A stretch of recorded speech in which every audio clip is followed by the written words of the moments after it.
ആട് 3 തിയേറ്ററിൽ തന്നെ കാണാൻ കാത്തിരിക്കുകയല്ലേ? ആട് 3യെക്കുറിച്ച് ഉയർന്നു വരുന്ന കുറച്ച് സംശയങ്ങൾക്ക് മറുപടി കിട്ടുമോ നോക്കിയാലോ. മൂന്നാം ഭാഗത്ത് ഇവരെന്തായിരിക്കും തപ്പി നടക്കുന്നത്? ആ വസ്തു തേടി തന്നെയാണോ വിദേശികളും വരുന്നത്? ഫ്രൈഡേ ഫിലിം ഹൗസ് യൂണിവേഴ്സ് സൃഷ്ടിക്കോ? സാത്താൻ സേവ്യർ ഷാജി പാപ്പനെ ബോഡി സ്വാപ്പ് ചെയ്തോ? കഥയിൽ ഈ പാലത്തിന് എന്താ ഇത്ര റോള്? ആകാശത്തിനപ്പുറത്ത് നിന്ന് ഏതോ ഒരു ലോകത്ത് നിന്ന് അത് വന്നിട്ടുള്ളത്. എന്തോ അജ്ഞാത ശക്തി ഇതിനുണ്ടത്രേ. ഇതന്വേഷിച്ച് പല ദുഷ്ടശക്തികളും പല കാലങ്ങളിലും വരും.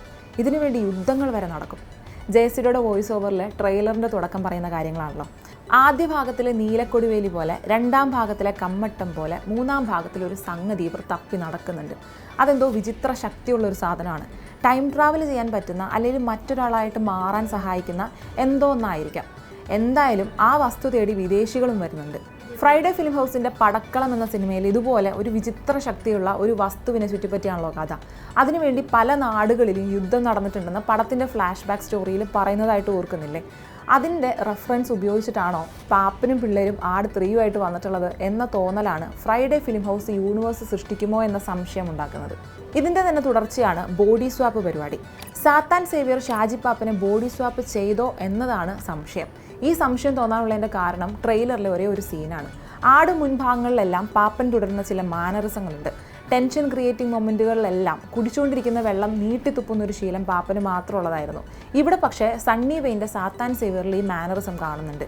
പടക്കളത്തിലെ കഥാപാത്രങ്ങൾ തമ്മിൽ ബോഡി സ്വാപ്പ് ചെയ്തതുപോലെ ആടിലും എന്തോ ഒന്ന് സംഭവിക്കുന്നുണ്ട്. സാത്താൻ സേവ്യറിൻ്റെ രൂപത്തിൽ വന്നിരിക്കുന്നത് പാപ്പൻ തന്നെയാണെന്ന് ഉറപ്പാണ്. കാരണം സേവ്യറിന് ചുറ്റും നിൽക്കുന്നത് പാപ്പൻ്റെ പിള്ളേരാണ്.